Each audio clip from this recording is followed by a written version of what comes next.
जय हिंद साथियों, मैं आदेश आप सभी का आपके अपने परिवार राही आदि क्लासेस में स्वागत करता हूं।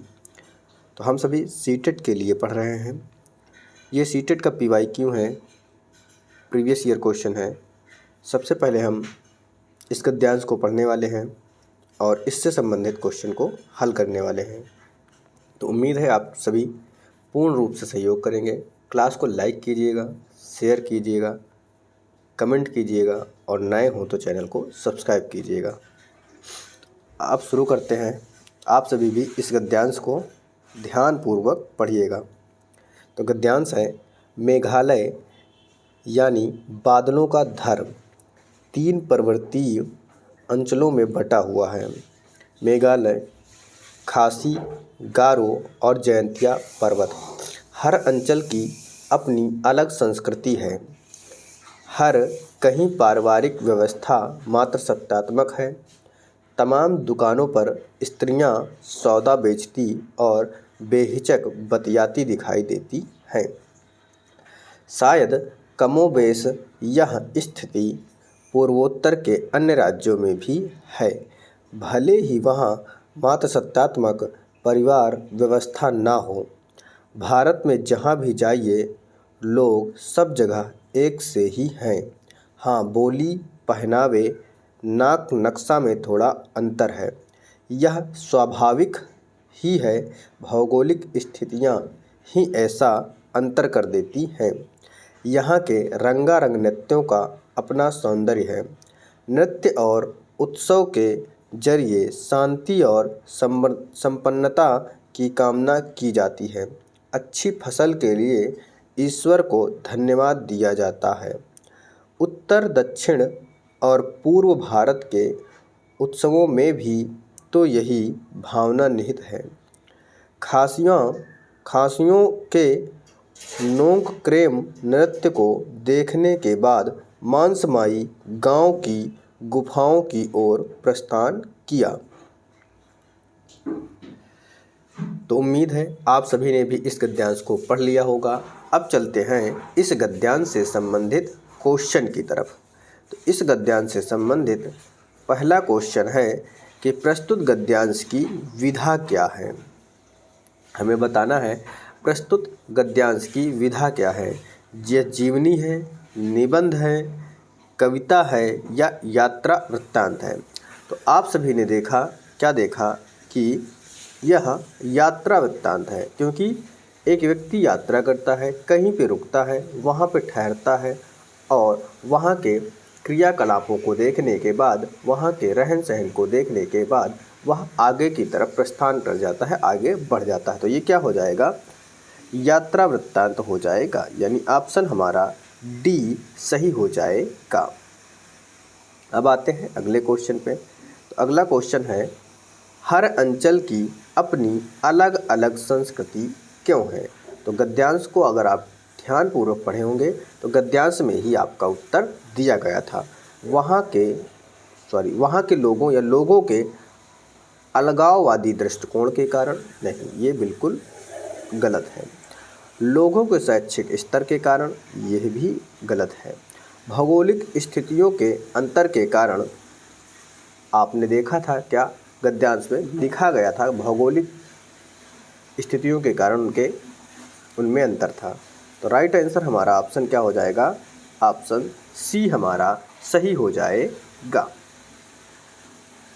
अब आते हैं आगे अगले क्वेश्चन पे।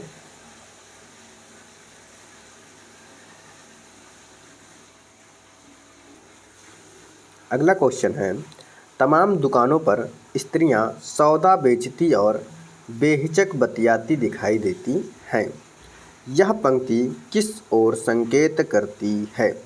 समाज में स्त्रियों की उन्नत स्थिति, स्त्रियों पर सामाजिक प्रतिबंध, पुरुषों के जुझारूपन में कमी, महिला पुरुष असमानता।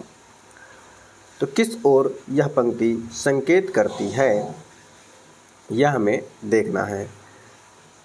तो राइट आंसर क्या होगा कि समाज में स्त्रियों की उन्नति की स्थिति, यानी ऑप्शन हमारा ए सही हो जाएगा। जाएगा।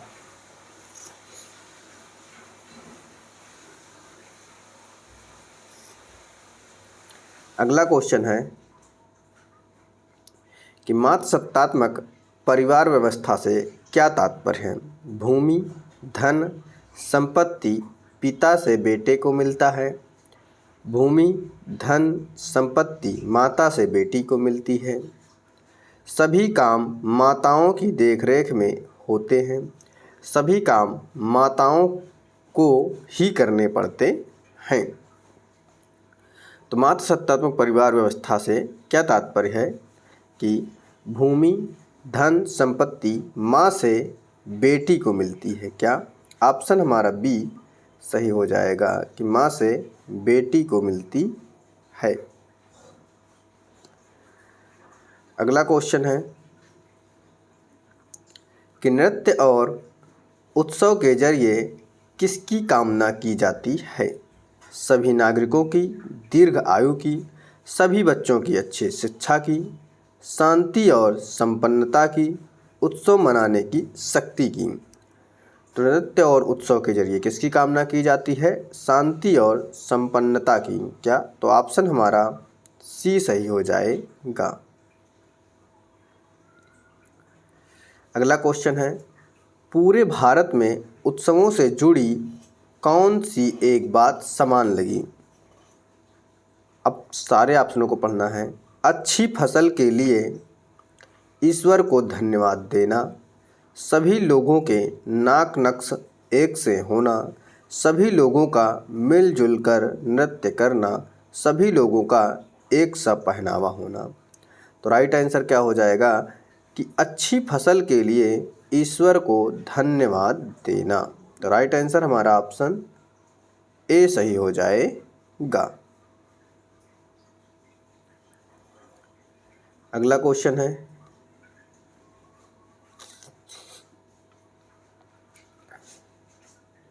मेघालय का संधि विच्छेद है। मेघालय का संधि विच्छेद बताना है। मेघाधन अलय, मेघाधन आलय, मेघधन अलय या मेघधन आलय। तो राइट आंसर क्या होगा? मेघधन आलय हो जाएगा। क्या हो जाएगा? मेघधन आलय।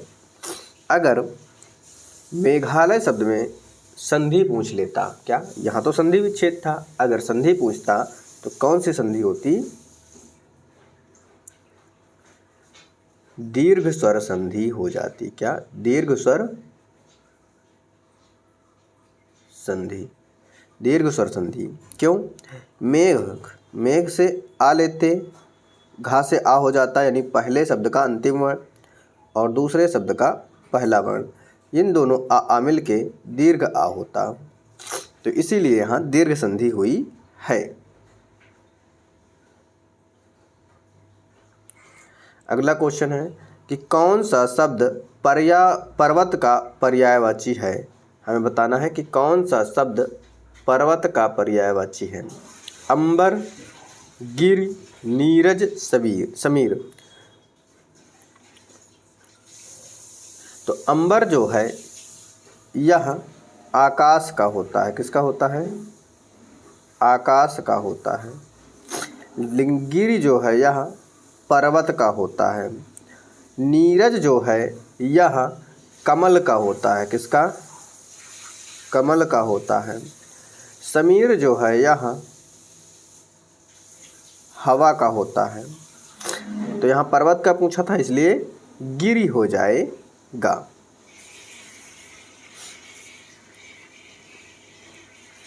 अगला क्वेश्चन है कि पर्वतीय शब्द में कौन सा प्रत्यय प्रयुक्त हुआ है? यहाँ पर हमें देखना है कि पर्वतीय शब्द में कौन सा प्रत्यय है। ई, इयो, ईन या ई। तो देखिए पर्वत हमारा शब्द होता है। क्या?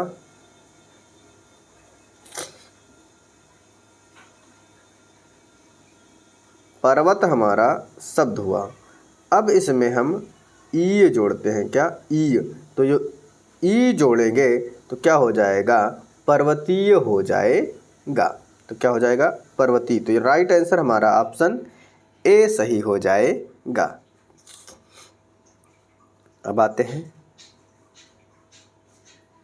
अगले क्वेश्चन की तरफ। तो आगे दिया हुआ है आपको एक काव्यांश। क्या दिया गया है? एक कविता दिया गया है, एक काव्यांश दिया गया है। इस काव्यांश को आप सभी को पढ़ना है और उसके बाद इससे पूछे गए प्रश्नों के उत्तर देना है। तो काव्यांश क्या है? फिर तेजी से तूफान का झोंका आया और सड़क के किनारे खड़े सिर्फ एक पेड़ को हिला गया। शेष पेड़ गुमसुम देखते रहे, उनमें कोई हरकत नहीं हुई। जब एक पेड़ झूम झूम कर निढाल हो गया, पत्तियां गिर गईं, टहनियां टूट गईं, तना ऐंचा हो गया, तब हवा आगे बढ़ी। उसने सड़क के किनारे दूसरे पेड़ को हिलाया, शेष पेड़ गुमसुम देखते रहे। इस नगर में लोग या तो पागलों की तरह उत्तेजित होते हैं या दुबक कर गुमसुम हो जाते हैं। वे हर समय अकेले ही हो जाते हैं। तो ये रहा आपका काव्यांश। अब देखते हैं इस काव्यांश से संबंधित क्वेश्चन को। तो इस काव्यांश से संबंधित क्वेश्चन क्या है कि इस काव्यांश में नगर के किस तरह के जीवन को रेखांकित किया गया है। इस काव्यांश में नगर के किस तरह के जीवन को रेखांकित किया गया है। उल्लसित जीवन, वैभवमय जीवन, एकाकी जीवन या सामूहिक जीवन। तो यहाँ पर क्या है? एकाकी जीवन है, क्योंकि इस काव्यांश में यही बताया गया है कि एक हवा आती है, एक पेड़ को झुकोड़ जाती है। ठीक उसी प्रकार से कोई अगर किसी को कष्ट पहुंचाता है किसी एक व्यक्ति पे, तो कोई एक दूसरे का सहारा नहीं देता है। तो क्या है?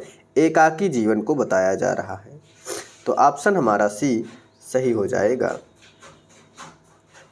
अगला क्वेश्चन है, कविता की किन पंक्तियों से प्रतीत होता है कि एक व्यक्ति पर संकट आने पर शेष लोग तटस्थ रहते हैं। तो देखिए, बात वही है जो अभी कहा गया था। अब यहाँ पर पंक्ति पूछा गया, शेष पेड़ गुमसुम देखते रहे। फिर अगला ऑप्शन है, सिर्फ गिर की हिला गया, पंक्तियां गिर गईं, टहनियां टूट गईं, तना ऐंचा हो गया। तो एक व्यक्ति पर संकट आने पर क्या लोग तटस्थ रहते हैं। तो यहाँ पर क्या हो जाएगा कि शेष पेड़ गुमसुम देखते रहते हैं। तो ऑप्शन ए हमारा पूर्ण रूप से सही हो जाएगा। अब आगे देखते हैं। अगला क्वेश्चन है, तूफान का झोंका आया से क्या व्यंजित किया गया है। मूसलाधार वर्षा, भूकंप का आना, तेज हवाएं चलना या संकट आना। तो राइट आंसर क्या आ जाएगा कि संकट आना हो जाएगा। राइट आंसर संकट आना, ऑप्शन डी। अगला है, नगरीय लोगों की किन दो प्रतिक्रियाओं की बात हुई है। प्रसन्नता और संपन्नता, तटस्थता और उदासी, उत्तेजित और गुमसुम होना, हंसना और हंसाना। तो क्या है? नगरीय लोगों की किन दो प्रक्रियाओं पर बात हुई है, यह हमें देखना है। उत्तेजित और गुमसुम होना, देखिए पंक्ति में भी कहा गया था।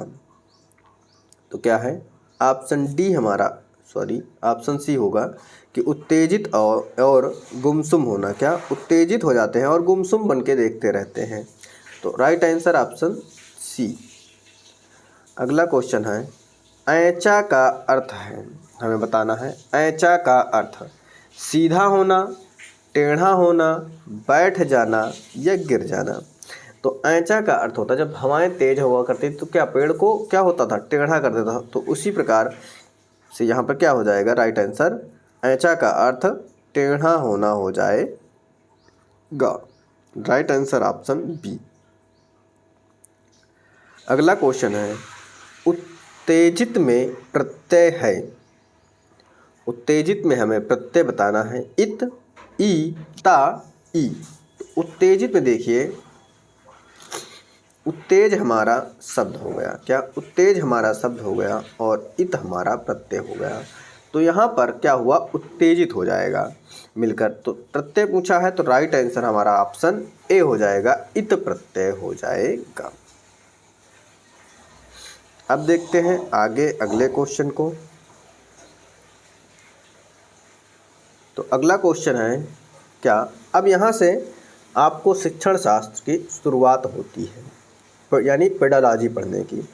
तो क्वेश्चन क्या कह रहा है कि एक अध्यापक चाहता है कि उसके विद्यार्थी कक्षा के बाहर भी सक्षम और आत्मविश्वासी पाठक बने। तो निम्नलिखित में से कौन सी रणनीति उसकी कक्षा में सर्वाधिक महत्वपूर्ण होगी?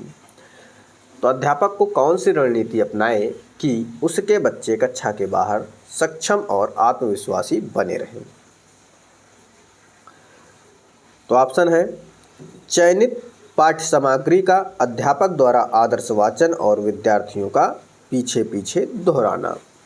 तो देखिए यहाँ पर दोहराना पीछे पीछे क्या हो जाएगा? ऑप्शन ए तो गलत हो गया। ऑप्शन बी देखते हैं, शिक्षार्थियों को गहन पठन के लिए प्रोत्साहित करना। तो ये भी गहन पठन के लिए प्रोत्साहित करना तो नहीं होगा, क्योंकि बाहर जाना है तो आत्मविश्वासी बने रहना है। तो अगला ऑप्शन देखते हैं, शिक्षार्थियों को पंक्तियों के मध्य गहराई से पढ़ने के लिए प्रोत्साहित करना। अब आगे देखते हैं, विविध प्रकार की रुचिकर, उपयुक्त एवं प्रासंगिक पाठ्य सामग्री पढ़ने के अवसर देना। तो देखिए सभी ऑप्शनों को पढ़ने के बाद हमारा जो बिल्कुल राइट आंसर होगा वह ऑप्शन डी सही हो जाएगा। कौन सा? ऑप्शन डी हमारा सही हो जाएगा। सॉरी, अगले क्वेश्चन को देखते हैं। अगला क्वेश्चन है कि निम्नलिखित में से कौन सी युक्ति बच्चों के भाषा विकास में मदद नहीं करेगी? कौन सी युक्ति है जो बच्चों के भाषा विकास में मदद नहीं करेगी? पूछ रहा है। दूसरों के साथ अर्थपूर्ण अंतःक्रिया करने के अवसर देना, ऐसा सौहार्दपूर्ण परिवेश देना जो बच्चों के भाषा में रुचि को बनाए रखें, अभिभावक और अध्यापकों की ओर से अधिकाधिक सहयोग, ड्रिल और पुनरावृत्ति, संदर्भ में भाषा अधिगम के अवसर। तो राइट आंसर क्या होगा? अभिभावक और अध्यापकों की ओर से अधिकाधिक सहयोग, ड्रिल और पुनरावृत्ति। तो राइट आंसर हमारा क्या हो जाएगा? ऑप्शन सी सही हो जाएगा। भाषा विकास में मदद नहीं करेगी, इसका हमें पूछा था, तो ऑप्शन इसलिए हमारा सी सही हो जाएगा। अब आते हैं अगले क्वेश्चन की तरफ। अगला क्वेश्चन है हमारा,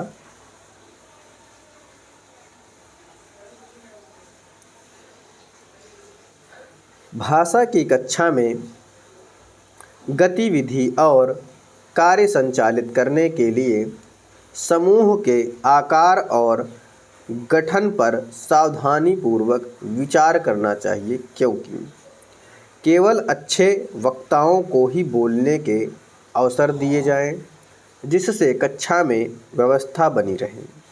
तो केवल अच्छे कह दिया तो यानी और विद्यार्थी क्या करेंगे? तो यानी ऑप्शन ए हमारा गलत। कुछ चयनित बच्चे उन बच्चों के साथ प्रभावशाली तरीके से काम कर सकते हैं जो उन्हें सक्रिय भागीदारी के लिए प्रोत्साहित करते हैं, जो उन्हें भागीदारी के लिए प्रोत्साहित करते हैं। तो ये आगे प्रोत्साहन करना भी चाहिए। तो आगे देखते हैं और ऑप्शन, भाषा विकास में समूह आयामों की कोई भूमिका नहीं होती। सहयोगात्मक कार्यों में बच्चों की संलग्नता का सावधानीपूर्वक अवलोकन बच्चों को योगात्मक परीक्षा में ग्रेड देने में मदद करना। तो भाषा की कक्षा में गतिविधि और कार्य संचालित करने के लिए समूह के आकार और गठन में सावधानीपूर्वक विचार करना चाहिए। तो राइट आंसर क्या होगा कि कुछ चयनित बच्चे उन बच्चों के साथ प्रभावशाली तरीके से काम कर सकते हैं जो उन्हें सक्रिय भागीदारी के लिए प्रोत्साहित करते हैं, यानी राइट आंसर हमारा ऑप्शन बी सही हो जाएगा। क्या? बी सही हो जाएगा।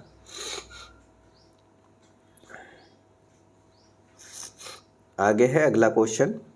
अध्यापिका अपने शिक्षार्थियों को अपने लेखन को अंतिम रूप से पहले योजना बनाने और प्रारूपण के चरणों से परिचित कराना चाहती है। तो अध्यापिका किसका अनुसरण कर रही है? लेखन का प्रक्रिया उपागम, लेखन का उत्पाद उपागम, लेखन का उद्देश्यपूर्ण तरीका या लेखन का गतिशील तरीका। तो किसका अनुसरण कर रही है? लेखन का प्रक्रिया उपागम। क्या? लेखन का प्रक्रिया उपागम हो जाएगा, यानी राइट आंसर हमारा ऑप्शन ए सही हो जाएगा। अब देखते हैं आगे अगला क्वेश्चन।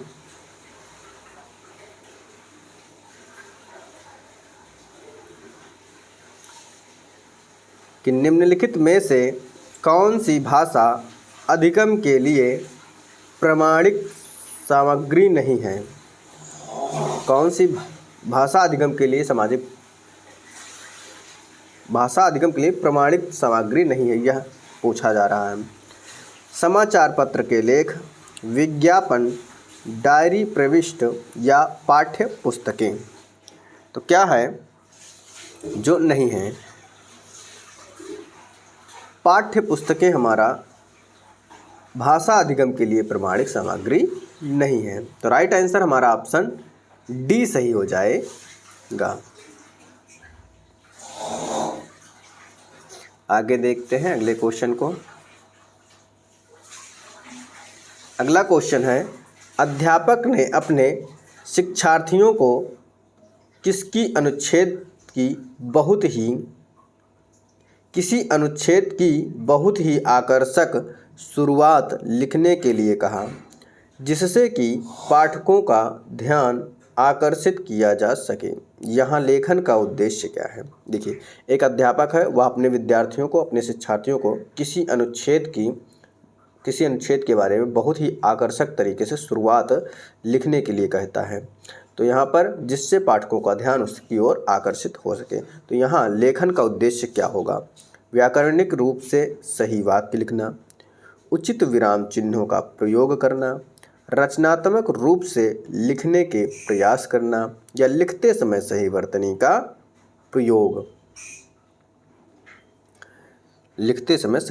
प्रयोग। तो राइट आंसर क्या हो जाएगा? यह हमें देखना है। रचनात्मक रूप से लिखने का प्रयास करना। क्या? जब रचनात्मक रूप से आप लिखेंगे तो लोगों का ध्यान आकर्षित होगा, जो भी आपको देखेगा, आपकी कॉपी वगैरह। तो राइट आंसर ऑप्शन सी सही हो जाएगा। आगे देखते हैं अगले क्वेश्चन को। अगला क्वेश्चन है, किसी एक बच्चे के अनुच्छेद को देखकर अध्यापक ने कहा, श्रेष्ठ कार्य। बच्चों को इस तरह से दी गई प्रतिपुष्टि क्या कहलाएगी? प्रक्रिया और उत्पाद पर केंद्रित, प्रक्रिया के स्थान पर उत्पाद पर केंद्रित, केवल प्रक्रिया आधारित, उपचारात्मक, शिक्षण में सहायक। तो राइट आंसर क्या होगा कि प्रक्रिया के स्थान पर उत्पाद पर केंद्रित, यानी जो वो लिख कर लेकर आया, उत्पाद करके लेकर आया, उसके कार्य को देखकर ही एक अध्यापक या एक अध्यापिका ने कहा श्रेष्ठ कार्य। तो राइट आंसर हमारा ऑप्शन बी सही हो जाएगा। आगे है अगला क्वेश्चन क्या है? भाषा के प्रभावशाली आकलन में शामिल है। सत्र के अंत में योगात्मक आकलन का प्रयोग, बच्चों की प्रगति के बारे में उनके अभिभावकों को बताना, बच्चों को प्रदर्शन की जांच के लिए निदानात्मक आकलन करना, आकलन के विभिन्न प्रकार के तरीकों का प्रयोग। भाषा के प्रभावशाली या प्रभावी आकलन में शामिल है, यह पूछा जा रहा है। तो कौन सा शामिल हो जाएगा हमारा कि आकलन के विभिन्न प्रकार के तरीकों का प्रयोग करना। राइट आंसर हमारा ऑप्शन डी सही हो जाएगा। अब आते हैं आगे अगले क्वेश्चन पे। तो अगला क्वेश्चन है कि वह चरण जिसमें बच्चे आत्मनिर्भर होकर पढ़ते हैं और अध्यापक बच्चों के व्यक्तिगत पठन को सुन सकता है या समूह के पठन की मॉनिटरिंग करता है। जो बच्चे अटक जाते हैं उन्हें संकेत देता है। तो यह चरण क्या कहलाता है या क्या कहलाएगा? पठन पूर्व, पठन के दौरान या पठन के बाद या स्वयं पठन। तो क्या होगा? पठन के दौरान, क्योंकि जो बच्चे पढ़ते रहते हैं उनको वो ध्यान देता रहता है और जब बच्चे अटकते हैं तो उनको संकेत करता है, यानी पठन के दौरान ही कार्य हो रहा है। तो ऑप्शन हमारा बी सही हो जाएगा। अब आते हैं अगले क्वेश्चन को। तो अगला क्वेश्चन है प्रथम भाषा में बच्चों के पठन या लेखन के अनुभव। प्रथम भाषा में तो बच्चे को द्वितीय भाषा में पठन लेखन सीखने में मदद करते हैं। बच्चे को द्वितीय भाषा में पठन लेखन जो है सीखने में मदद करते हैं। द्वितीय भाषा सीखते समय बिल्कुल भी काम नहीं आते हैं। दूसरी भाषा में पठन लेखन सीखते समय बाधा पैदा करते हैं।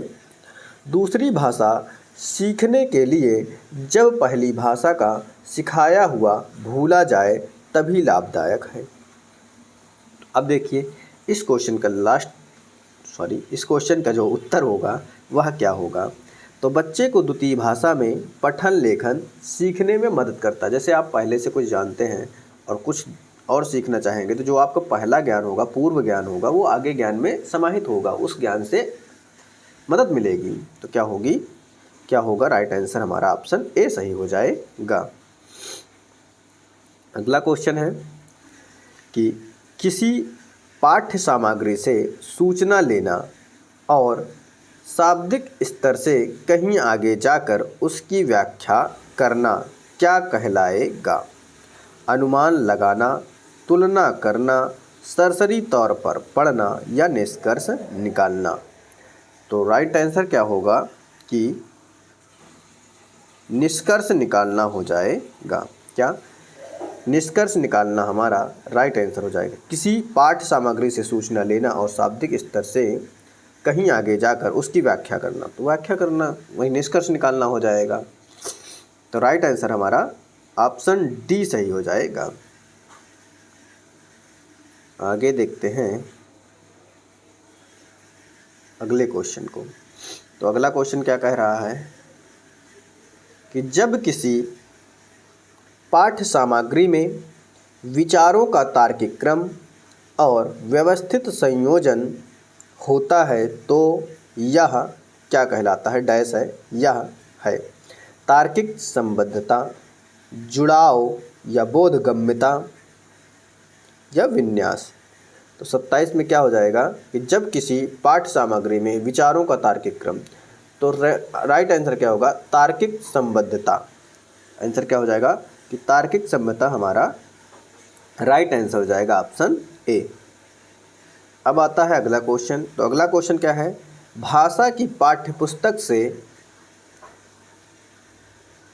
नया अध्याय पढ़ना शुरू करने से पहले अध्यापक को किस पर ध्यान देना चाहिए? जब कोई भाषा हो, पाठ्यपुस्तक से नया अध्याय चालू करना हो, तो पढ़ाना हो तो अध्यापक को कौन सी बातों का किस पर ध्यान देना चाहिए? अध्याय के सारांश, अध्याय में आए कठिन शब्द या अध्याय के व्याकरणिक पहलू या अध्याय की थीम को उनके पहले से अर्जित अनुभवों से जोड़ना। तो राइट आंसर क्या होगा कि अध्याय के थीम को उनके पहले से अर्जित, यानी पहले से जो उनके ज्ञान हो, जो उनका अनुभव हो, उससे जोड़ कर पढ़ाया जाए। तो राइट आंसर क्या होगा? ऑप्शन डी हमारा सही हो जाएगा। तो अगला क्वेश्चन है कि एक अध्यापक विद्यार्थियों को उपयुक्त मदद देता है। एक अध्यापक है जो विद्यार्थियों को उपयुक्त मदद देता है जिससे कि वे जितना स्वयं सीख सकते हैं उससे अधिक सीख लें। तो अध्यापक क्या कर रहा है?